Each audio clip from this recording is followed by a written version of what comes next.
Loué soit Jésus-Christ. L'espérance des fidèles chrétiens, particulièrement ceux de l'Église catholique, est encore mise à dure épreuve.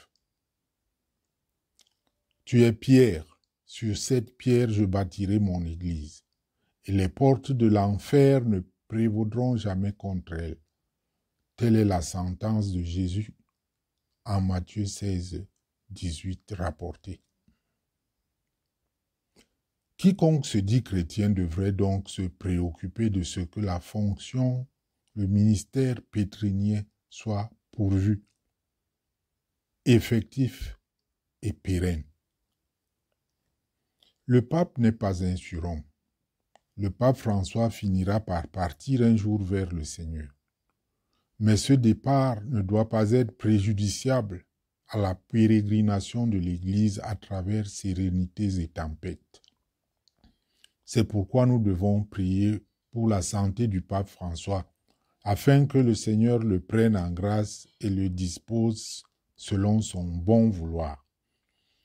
Depuis quelques semaines que la santé du pape François se dégrade, les fidèles font preuve de beaucoup de compassion, de piété et de dignité. Je me joins ici à la voix de tous pour nous encourager mutuellement à continuer la prière pour le prompt rétablissement du pape. Sans vouloir jouer au vaticaniste froid et distant, j'observe aussi que malgré son état de santé préoccupant, le pape François travaille quelques heures par jour car son organisme le lui permet, même sous assistance respiratoire. Ceci pour que l'Église ne chancelle pas. C'est ainsi qu'il vient de convoquer un consistoire ordinaire des cardinaux à une date qui reste encore à préciser. L'on se souvient cependant que c'est durant un tel consistoire que le pape Benoît XVI avait annoncé sa renonciation au ministère pétrinien. C'était le 11 février 2013, si mes souvenirs restent bons.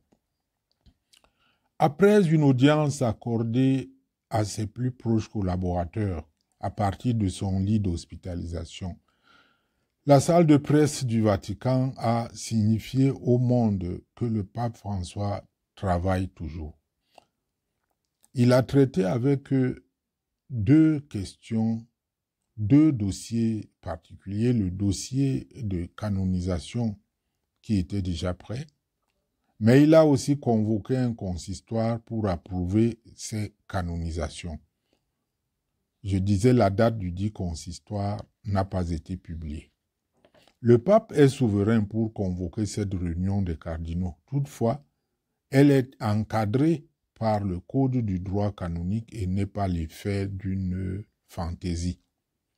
Un consistoire est dit ordinaire quand il a à l'ordre du jour un sujet courant.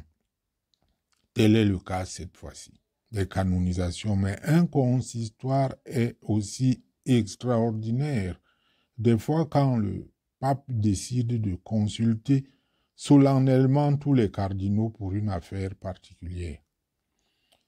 La réunion est généralement l'occasion d'annoncer des décisions de grande importance pour l'Église.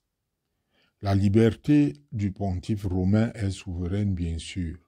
Il n'est pas soumis aux cardinaux qui l'ont élu. Il peut donc utiliser une telle tribune pour faire des annonces de grande importance.